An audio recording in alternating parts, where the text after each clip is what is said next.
Okay, sa atensyon na. Luzon, Visayas ug Mindanao. Shout out kaninyong tanan diha, mga taga Luzon, Visayas ug Mindanao. Naata karon diri sa video ni Trupang Bisaya sa kaganapan sa Davao noong ah, June 12, araw ng kalayaan.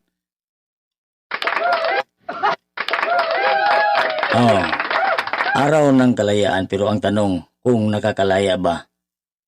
Kung nakakalaya ba, hindi ba natin mabalikan sa ating kaisipan yung mga salimuot ng mga nangyayari nung mga panahon ng tatay ni BBM? Hindi ako maninira dito, wala tayong sinisiraan dito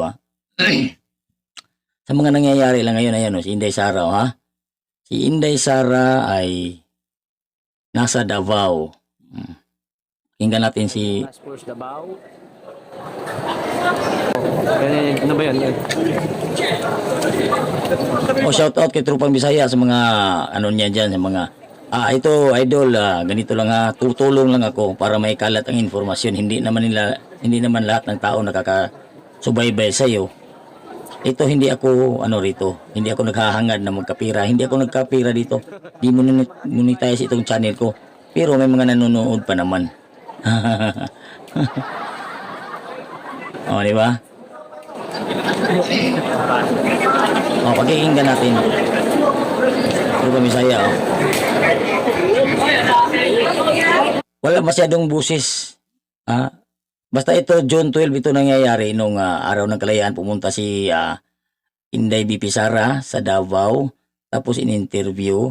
Marami siyang mga doon, talumpati na hindi na natin sasabihin. Hindi rin ako maninira kung sino-sino man. Kung saan man ako nakapanig. Basta wala akong sisiraan. Hindi ako maninira. Siyempre, tatanungin talaga yan siya kung ano ang masasabi niya doon sa mga nangyayari. Kaya marami namang tao pwedeng gumawa dyan. Hindi na siya mangingialam. Alam niyo naman ang dyan prinsipyo niya nandyan lang siya lagi nakaharap sa kanyang tungkulin bilang isang DepEd secretary. Yun ang mga ginagawa ng ating pangalawang Pangulo. Hindi na siya sasabihin naman, no comment. Huwag niyong hintayin na magko-comment yan. Hindi yan talaga magko-comment. Yung Pangulo natin dati, nung kampanya dati, no comment. Lahat ng mga meeting di Abansi, ini-snub. Walang hinaharap, pero nanalo. Yun ang wala siyang hinaharap, pero nanalo. Guyod-guyod. Hawak-hawak niya yung hawak-hawak niya yung pangalan ng ating pangalawang Pangulo ngayon. Kasi unity team. Inaasahan natin tumutuwad, bumabalintong na yung mga Pilipino dahil sa inahangad na pagbabago. Wala namang nagbabago, mas lalo pang lumala. Pangmarsyalo na ang galawan. Tandaan ninyo ito mga pulis, wala akong sinasabi sa inyo. Isipin nyo yan. Simula sa tatay ng Pangulo natin ngayon hanggang sa sumunod sa kanya, Cory Aquino, Ramos, Estrada, Arroyo, Noynoy Aquino. Ang sahod ninyo kakarampot lang. Mas malaki pa ang sahod ng construction sa inyo. Tandaan ninyo yan. Tandaan ninyo yan, mga pulis, army, lahat ng mga nasa gobyerno ng mga naglilingkod sa taong bayan. Huwag kayong maglilingkod sa iilan lang. Iilan lang, lang kayo? Nasa, yan? Tungkulin nyo yan?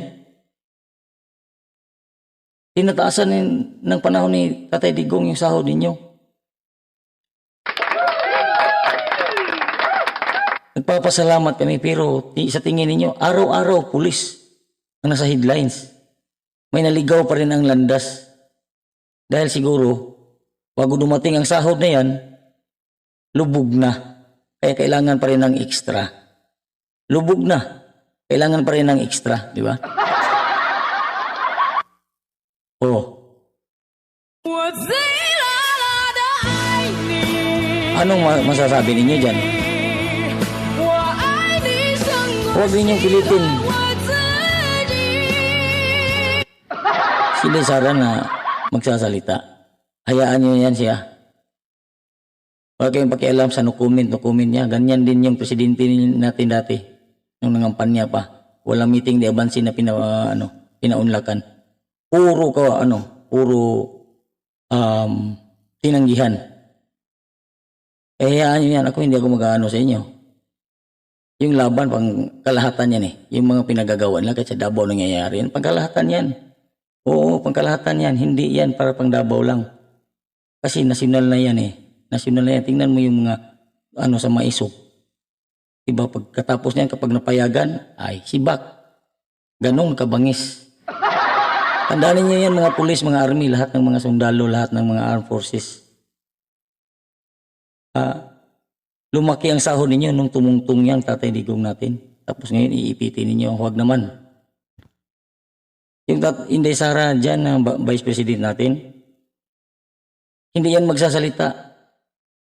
Huwag kayong magalit na hindi magsasalita yan, mga ibang tao, mga kapal ng muka. Ganon din ang nangyayari nung kampanya yung presidente niyo. Kanino bang meeting na ban tumugon yan, wala naman. Hayaan niyo yan. Huwag niyong hanap talaga kayo ng gulo, hanap talaga kayo ng butas. Kung hindi niyo kakayanin, huwag niyong daanin sa mga dahas-dahas na yan. Walang mangyayari. Walang mangyayari sa inyo. Yung mga pulis na yan dyan, mga army lahat, huwag niyong kakapalan yung mukha ninyo. Sa Davao niyo pa talaga pumayag tinarget. Yung sahod niyo, nagkakaganyan yan dahil sa Tatay Digong. Huwag naman masyadong kapalan yung mukha, tol. Huwag niyo naman masyadong kapalan ang mga mukha ninyo. Huwag masyado dahil lubog na kayo sa utang bago dumating yung Tatay Digong. Bago dumating yung Tatay Digong, wala na kayong kawala, lubog na kayo sa utang. Kaya kailangan nyo pa rin ma-headlines lagi sa mga balita na kung ano-ano lang yung pinagagawa ninyo, mga kabalastugan, yung mga bisyo na mga pinasok ninyo, yung mga illegal na mga pinasok ninyo. Wala nang PRRD doon. Wala na, former na siya. Gawin ninyo ang gusto ninyong gawin, wala na siya doon. Respeto naman na kunti. Lumingon naman kayo sa pinanggalingan ninyo. Kung hindi nyo inaasahan yung sahod ninyo, sa pamilya na lang ninyo. Dahil maliit pa rin para sa inyo dahil dumating si PRRD, lubog na kayo. Lubog na kayo sa utang bago dumating yung PRRD, bago nagiging Pangulo. O, di ba? Bago nagiging Pangulo, lubog na kayo sa utang. Kaya wala kayong masisisi.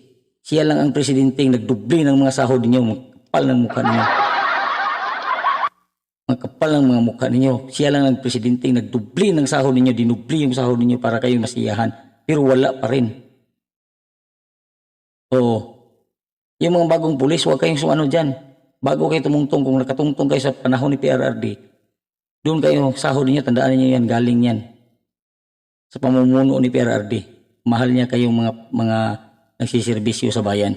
Huwag yun sa iilan lang, huwag lang sa politiko. Nagkakahiya kayo, Brad. Nagkakahiya kayong lahat.